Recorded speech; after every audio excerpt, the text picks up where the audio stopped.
where you need to be. This is Conversations with Suzanna, heard on the World-Herald Live, omaha.com/Suzanna, and the iTunes. What is this show about? It's about a great conversation where we support you with knowledge that is fun, enlightening, and helpful. And what we want you to do is go 24/7 to your computer, download the app, World-Herald Live, or go to omaha.com or iTunes, put in Conversations with Suzanna, and you're right where you need to be. Now, I have two beautiful people in the studio, and I call them beautiful because their intentions are powerful and good. They know who they are, and they do well with it. Go ahead, introduce yourself. Cate Folsom. I'm the Deputy Editorial Page Editor at the World-Herald. What is the deputy page? What is the page editor? Well, essentially, I'm the deputy boss of our editorial pages. And editorial means what for us? Opinions. We have the two pages where we run editorials and public pulse, and what we call op-eds. Those are columns, other people's views on issues of the day. Yeah. Oh, we should have a talk on that sometime. And then we have this gentleman, and your name is? John Folsom. Can you give me your real title? If you were in the Marines, what would it be? Well, I'm not in the Marines. I'm retired. I know, but what were you in the Marines? I was in the reserve component, a colonel. So I was a colonel of the United States Marine Corps Reserve. I'm not retired. And as you're retired, what is it you do? Well, I run an organization based here in Omaha called Wounded Warriors Family Support, and we help veterans' families, combat wounded specifically, combat wounded families from all over the United States. Marvelous, marvelous. I must tell you, I'm a Mark Levin fan, and Mark Levin wrote about this book. Smoke the Donkey is a true American hero. He is one-of-a-kind adventure story will leave you laughing, crying, and most of all, inspired. Now, that's Mark Levin, who is the Mark Levin editorial. The question is, tell me about your first meeting of Smoke the Donkey. Well, that was in August. I forget the exact date. It was a Sunday. Right. In 2008. August 24th, something like that. And it was a Sunday morning, and I awoke. I was in kind of this twilight sleep, if you will. I just not really awake, not really asleep. And I heard the braying of a donkey outside my hooch, and I went out and I saw this little gray donkey with a rope, a hemp rope, tied to an old eucalyptus tree outside my quarters, and that's where we became acquainted. Now, did you find out where he come from? I mean, if he was tied to your tree, did you find out who put him there? I knew who put him there because this is part of the story that you have to read, of course, but I'm not going to give away the entire plot, but it was a young sergeant who was part of my section and who rounded up this donkey that morning at one of the checkpoints at our camp, Camp Al-Taqaddum in Iraq, and followed the instructions that I had given him several weeks ago, that if you find a donkey wandering another camp, lasso it and bring it to me, and he did. So you had a dream about it, wanting a donkey? Is that what I mean? Well, no, that's quite the order. I mean, where did that come from? Well, that came from then Brigadier General Robert Rourke, who was the commanding general of 1st Marine Logistics Group, who was the main tenant on the camp, and he said, "Look, this is there's a YouTube video that people can look up called Herbert the Donkey. Herbert the Donkey's on YouTube, but look it up." Mm-hmm. And he showed me this video and thought it was really funny. And he said, we ought to have our own donkey. And I thought, okay, that's fine. So out went the call for a donkey. Well, not really a call so much as that he said, hey, next time you find a donkey, why don't you capture it? And I said, okay. So the first individual I ran into going back to my office was young Sergeant Juan Garcia, who is probably a 5'6", 5'7" Marine, but never no one should ever make the mistake of letting his short stature people need to disabuse themselves of the idea that just because he's small doesn't mean he's not tough, and he's a tough kid. And I said, hey, next time you see a donkey, bring him to me. And that's what I said back in probably the end of July, and quite frankly had forgotten about it all those weeks. I never gave it much of a thought at all. Never thought about it. But when that donkey materialized tied to my eucalyptus tree, I knew exactly what had happened. Sergeant Garcia took exactly what I had mentioned to him several weeks ago and got a donkey. Wow. Now, he got a unique name by a unique way, as I understand it. Can you tell me how Smoke got his name? Yeah. Well, he's just a donkey. He was a colonel's donkey. And we were sitting outside. My Marines and I were sitting outside on a beautiful, probably 1st of September day, and watching the sunset. And Marines smoke, and I'm not going to make any value judgments on that. They're adults; they can do what they want. And he's smoking, and the donkey was with us. He was untied from the tree and had come over to enjoy the evening with us, and with his pals, I'm sure. With his pals, yep. And what he did, though, and it was an instant. It was a flash. It happened so quickly that there's no way to prevent it. But he reached over to this Marine who had a cigarette in his right hand and snatched that cigarette out of that Marine's mouth. He just snatched it up and he ate it. And of course, the Marines thought that was one of the funniest things they've ever seen. This donkey eating a lighted cigarette, and so the name kind of stuck. In the mind, you go crazy. What happened? Was he burned? And I don't think he cared. And but as Kate points out in the book, except for the filter, which is not a good thing. With the filter of the cigarette, the rest of it's vegetable. It's leaves. Yeah. So he loved it, and he ate it up. And Marines thought that was really funny, and so. His color, is a smoky gray color, and ate a cigarette. So smoke would fit as well as anything else. So that's where it came from. So did you send out a little message to the staff and everybody in the camp? He'll now be named as Smoke? No. Now, how did so many in the U.S. understand that about Smoke? Well, that came from Matthew Hansen, and I forget, it may have been October of. We don't need to worry about that. Just tell me the story. October of 2008 or thereabouts. He certainly is your husband. Matthew, and a Marine. Matthew wrote a story about Smoke, and consequently, from Matthew's story, that got picked up. Literally around the world, because I had a call from Radio Netherlands who wanted to talk to me about Smoke the Donkey. So even Radio Netherlands broadcast this thing on their network.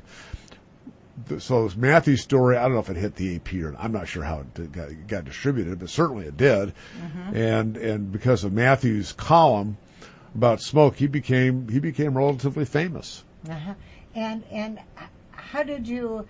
Now, one of the things you talk about is how your decision to bring Smoke over here. Where did that decision come from?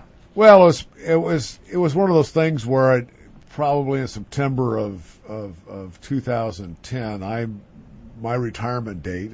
I got to serve 30 years as a commissioned officer, and that one October date was quickly approaching, and like anybody else, I suppose, at the verge of retirement is going to reminisce about the good old days. And I thought about a lot of my friends and people who I'd come in contact with in my 30 years. I've been around the world. I've been to a lot of countries and done a lot of things, quite frankly, and was reflecting on good times and bad. And of course, one of my thoughts wandered off to Camp Altacata, my time there, and 2008, and of course Smoke kind of galloped into my thinking, and I thought, well, where's this donkey now? And I kind of lost track of him, but he haunted me, and I made a few phone calls, and it's in the book. I know. I gotta read the book, but so I can't give everything away. But no. The story is good. That'll entice him to read the book. They should. It's a good book because you can turn to any page. And here's something intimate about our men serving and about smoke. It's a very good book. So just tell us the story. They'll buy the book. Okay, I started making some phone calls and Yeah. asked where the donkey was, and well, we did, donkey was, we left Iraq, the Marines left Iraq, and replaced by an Army unit at the camp, and the Army didn't want to bother with the donkey, so they found a sheikh. There's a sheikh who, interestingly enough, I did not realize this, but I had met the sheikh earlier, just didn't realize it was the same sheikh. Mm-hmm. And it turned out that one of the Marines had the sheikh's email address, and so I sent off an email to the sheikh asking about the donkey, and one thing led to another, And then we're going to come back and we're going to talk about your communication with the sheikh. I thought that was very interesting in the book, and I find it very interesting that the different thought processes that you had to deal with at one time. This is Conversations with Suzanna. We're heard on the World-Herald Live. We're here 24/7 at omaha.com/Suzanna or iTunes. It goes right up on iTunes. You can pass this around to all your friends who know Smoke the Donkey. We are talking with its author and the gentleman who brought smoke to the U.S. We'll be right back. More stories.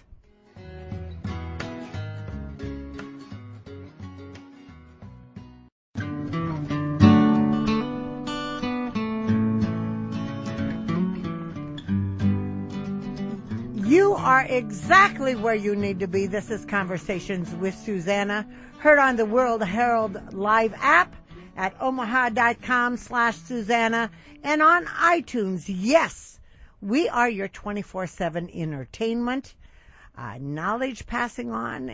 We're just here to empower you in every day to have fun thoughts, good thoughts, and make you a little bit happier and give you the facts on how to get that way. I'm talking to two people in the studio. They are Cate Folsom, who is working at the Omaha World-Herald. How long have you been here? More than 35 years. More than 35 years. Amazing. And I'm sorry, this is totally off the thing. Just deal with this as live radio for me. But your hair, I just love your hair. And I think I've said that to you as I've passed you by. Is that natural? It is natural. And how long have you had that style? Well, I've had curls all my life. It's naturally curly hair. It just says I'm a party. It just says I'm a party waiting to happen. And this gentleman on your right is the man you party with, if I understand this correctly? Yes, it is. The one and only. Can you introduce him for me? This is my husband, John Folsom. And John Folsom is in the studio because our Cate wrote a book called Smoke the Donkey, the Marine's Unlikely Friend. And we now understand that the donkey is worldwide known. yes. Smoke is worldwide known. What made you, by the way, Gary Sinise, who is he? He's an actor that John knows. Okay, he wrote Smoke Steals All of Our Hearts. And it's amazing that the animals have that way of bringing us a little bit of peace in a war-torn country or even in a war-torn house. Do you have dogs, by the way? We currently have one dog and one cat. And the dog's kind is? She is a standard poodle. Her name is Blondie. Blondie. And the cat? The cat is a Siamese named Sammy. And they get well along together. They get along pretty well. They do. And it's about getting along well. And you were in what country, young man? When you met Smoke? Oh, Iraq. You were in Iraq. How did you feel Smoke help those who are away from their families and away from, how did you feel Smoke was of support to the troops? Well, he was, and here's why. You've got moms and dads, mostly dads, but a few moms who are deployed, sometimes for 12 months at a time, but they're gone, and so trying to keep up with the communication back home. Now, obviously, Marines and soldiers have an easier time of keeping up than a couple generations ago when basically all we had were snail mail and a telephone call once in a while. Back in Vietnam, you had soldiers who would record on cassettes, tape, and then send those things back home, or letters, but very few phone calls. Today we have the internet, and which allows us, depending on the bandwidth, to send photographs of the life back at when you're far apart. You bet. But I think if you think about a conversation with a young child and who probably doesn't really care what goes on with work, you have a young gunnery sergeant or a young staff sergeant trying to communicate thousands of miles and keep it relevant. There's only so many times you can tell your kid what you did to support combat operations, and probably not a kid-friendly story. Yeah, all the time. and I think what happened then is that the donkey came into our lives, and now I've got a mom or a dad who could take a picture, and because we always had the donkey around, he walked around the camp, and or he'd do crazy things, like he would escape and wander off by himself and go mooch. Typically mooched candy, but again, those little antics supplied a new story that a child will more enjoy, say, than that. I went to the opposite entail brief again, or I did this again, and now we've got this little donkey who's providing some comic relief. Comic relief, and he's what did the donkey do today? What did the donkey do today? And now we've got these kids who are focused on what the donkey did, and so moms and dads who are deployed can go back and say, well, here's what the donkey did today. So you decided that Smoke was part of your family, and you wanted to bring him home, correct? Well, that would be, because in the same way that we once in a while will read about how a family is going to move from one city to another, and that family may be moving into an apartment where dogs aren't allowed.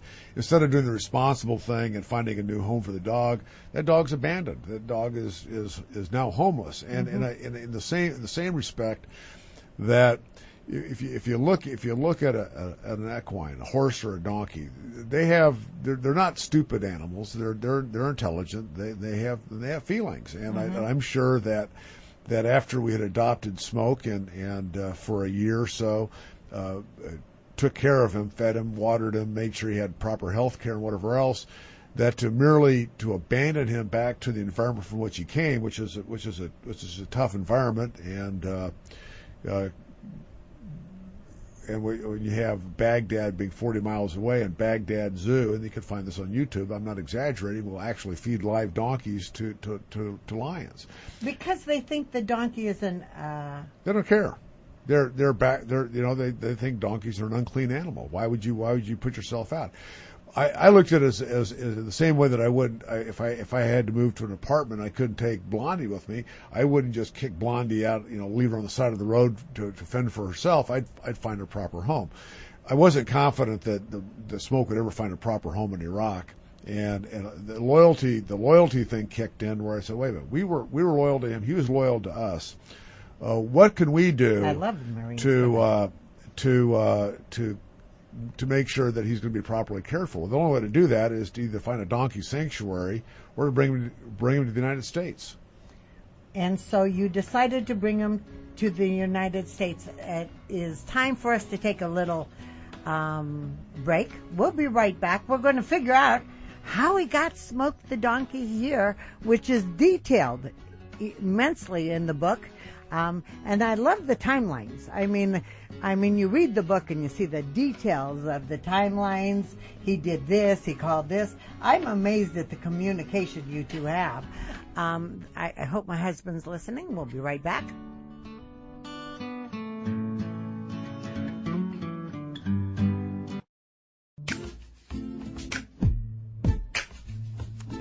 You are exactly where you need to be. This is Conversations with Suzanna. We're heard weekly on the Omaha World-Herald Live. You can catch us live. For the video, you go to omaha.com/Suzanna, and you'll see the video. For the great content, you just go to iTunes. Yes, this is a 24/7 show. So, if you didn't get to hear it, or if you thought it was a good show, you just download it and pass it on. You put Conversations with Suzanna on your iPhone, and they'll find us. And in the studio, we have Smoke the Donkey author, which is Cate Folsom. Cate Folsom, who works at the, where do you work, Cate? I work at the Omaha World-Herald. I love that place. And your name, sir? John Folsom. And where do you work? What do you do now with your life? I Stay out of trouble? Stay out of trouble. I'm the president of Wounded Warriors Family Support based here in Omaha. Okay. Smoke the Donkey is a great book. I loved the details. I loved it. One of the things that I thought was interesting is that when you went to get smoke, the sheik offered to you. He wanted you to buy him for $30,000. Is that correct? Wasn't buy it from him. We finally contacted the sheik using a gentleman here in Omaha who's an Iraqi expatriate, and so the story we got from the sheik is, well, you know, yes, I did have the donkey, but, you know, being the sheik that I am, I gave it to this farm family to look after, and it's an amazing donkey, and he does all these interesting tricks, and all these people come out to see the donkey, and they pay these people money to watch the donkey do its tricks, and so it'd be unfair to I can't give the donkey away because this family will be left without financial income. And he said, well, but I'll take $30,000. And I thought, okay. And that concluded that conversation. And we circled back. Obviously, we circled back.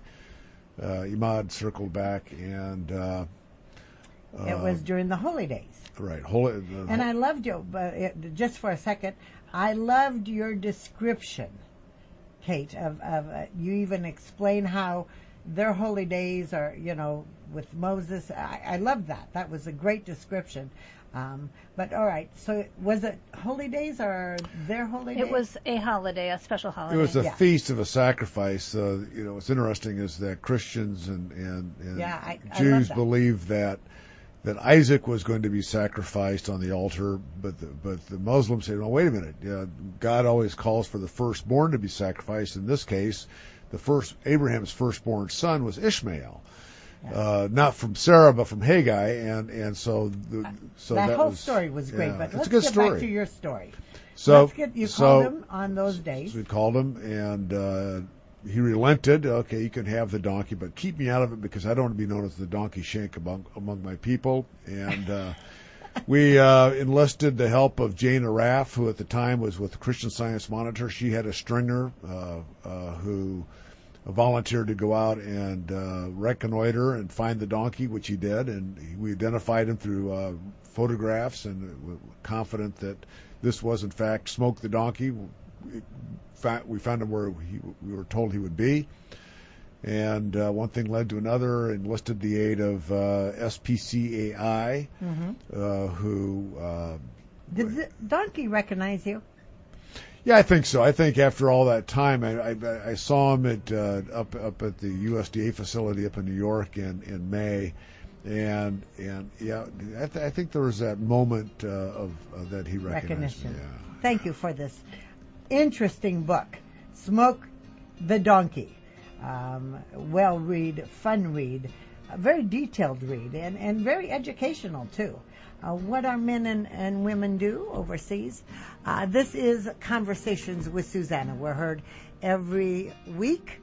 We're online 24/7, omaha.com/Suzanna. Our World-Herald Live, our iTunes. We're here to empower you. Check in. We're always available. God bless. We'll see you later.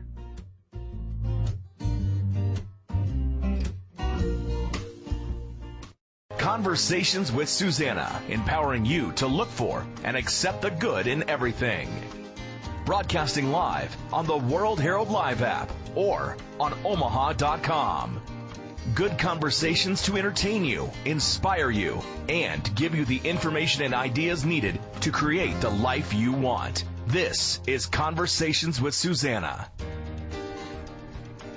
You are exactly at the right place at the right time. This is Conversations with Suzanna, heard on the World-Herald Live app, also at omaha.com/Suzanna, and then it goes up on iTunes. Yes, that means we are a 24/7 radio show. So you can go up there anytime you want to get inspired, anytime you want to get smarter every day. We bring you experts in every field.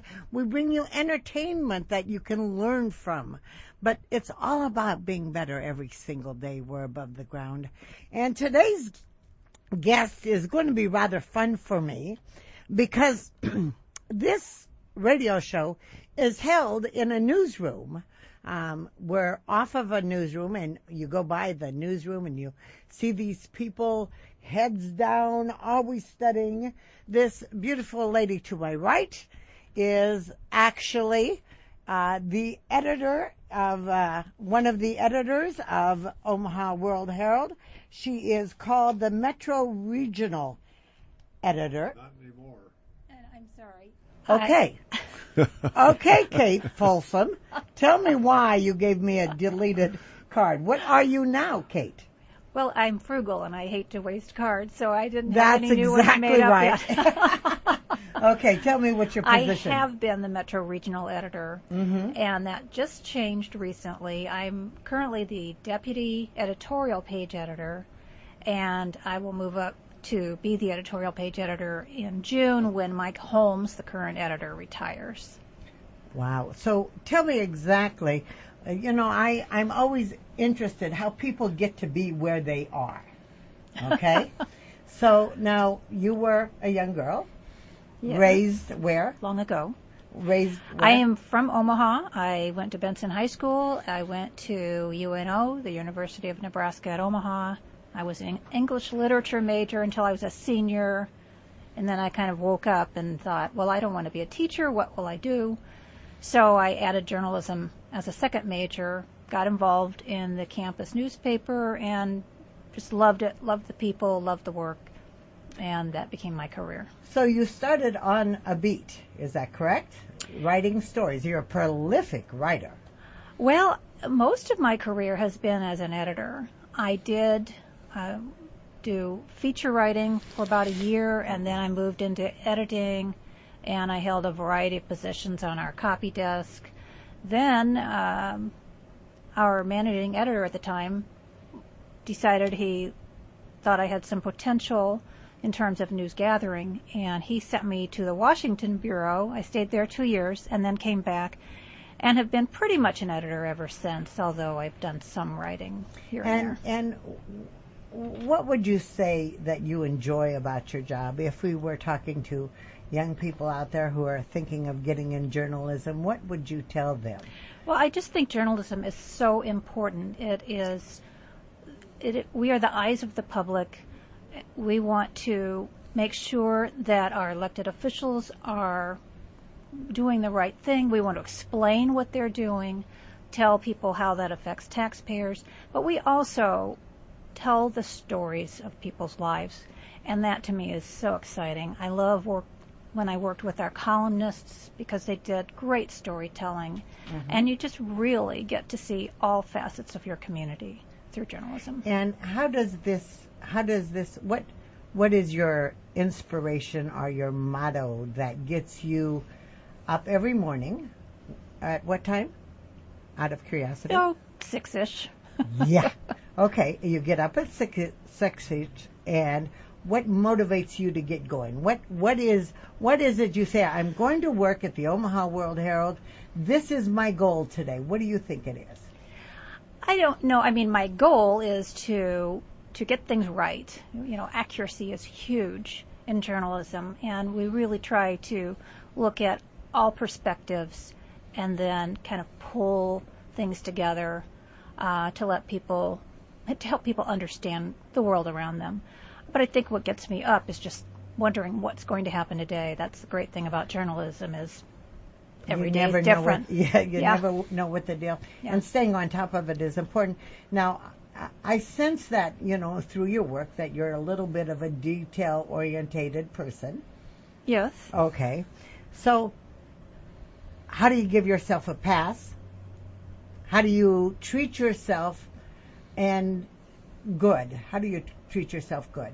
If you think you've done something or missed something, how do you balance yourself? You mean if I screw up? Well, I don't.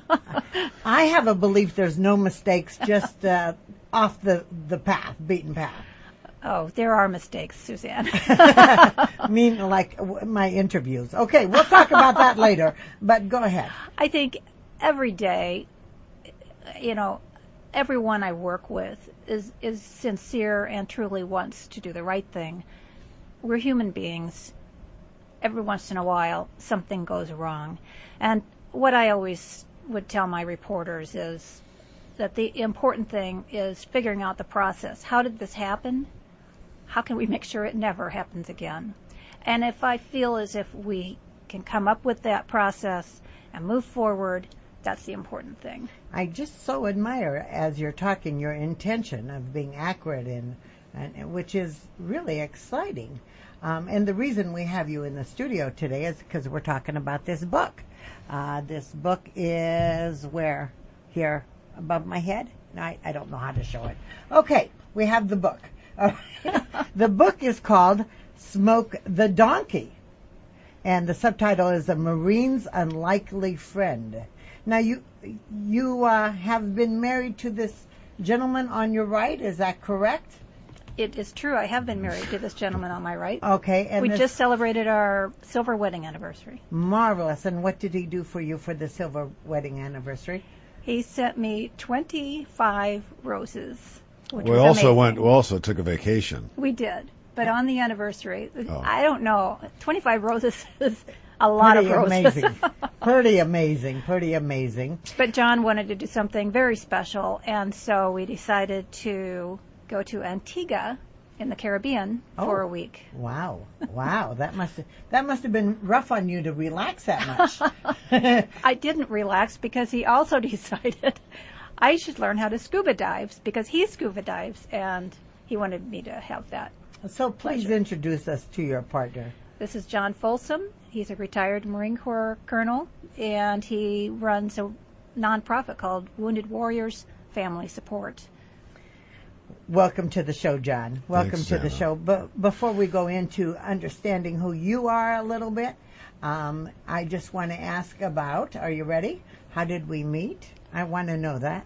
Now, this is a quiz. Kate, you have to let him see. And if he gets it wrong, you have my right to slap his hand. Well, how did we meet? Well, it's an interesting story, and it's true. I was this was back in August of 1989. Okay. M's Pub was a going concern before the fire, obviously, and Kate had just returned from some vacation time. She was at M's with some friends, so she was with friends from the old market, minding her own business, and I spied her, and I took a chair next to her, and I will tell you that I was in a good mood that evening. I was in a good mood, and started talking to her, and she did her best to ignore me. I said, "Look, I'm with friends, and go away and leave me alone and whatever else." But she made the mistake of two things. One, she told me her name. The second, a true Marine. Yeah, you give them a little bit, they'll take the yard. And the second mistake she made, she told me where she lived. And at the time, she lived above Nouvelle Eve and had a loft. And one Sunday, I think I met her on a Thursday or a Wednesday, but that Sunday, and there's no way I really couldn't call her because no one had cell phones in those days. And so I went. I stood on the planter at 11th and Howard. There's a planter right in front of the Spaghetti Works. He picked you up at a planter. And I started throwing rocks at her window. No. And oh my God! And Kate came over, and I'm sure she was mortified because at that point it was a beautiful day. downtown Omaha. There must have been at least a dozen people who were watching me throw rocks at this window. And she came. What up, if it wasn't her window? Well, I knew it was her window because she told me where she lived, and so Okay. she came, Mistake. put up the sash, and told me in no uncertain terms to go away, leave me alone. And I kept on yelling, come on down, and so I think she was so mortified that had she said, look, either you leave or I'm calling the police, I would have left. But she didn't do that. So she came down and made it very clear, look, I've already got a boyfriend. I don't need you in my life and whatever else. And I said, hey, but all I want to be let's just be friends. Let's just be friends. I love the persistence, but let's just be friends. Yeah, I've heard that before. Well, I have too many I times, should hey, have. you're a nice guy. We're just going to be friends. And I figure it works for women. It can work for men. So I said, let's just be friends. And that was, okay. And November 24th of 1990, so a year and 3 months roughly, we were married. Wonderful. I love the pursuit. I love the pursuit that, and many things in life is about pursuing, just going after your dreams, isn't it? Yes, well, Yep. he went that's after true. his. When John takes on a mission, he persists until it's done, and that's the story of Smoke the Donkey. That is the story of Smoke the Donkey. I was looking at all of his the stories about it, and it is quite an endeavor. Is it about time for a break? I believe it is. And we'll come back, and we're going to be talking about Smoke and the Donkey. Now I can't show the book now. Okay, Smoke the Donkey. We'll be right back. This is Conversations with Suzanna, heard on the World-Herald live app and at omaha.com/Suzanna, and always on iTunes 24/7. We're here to support you with good stories, good things. Come on back.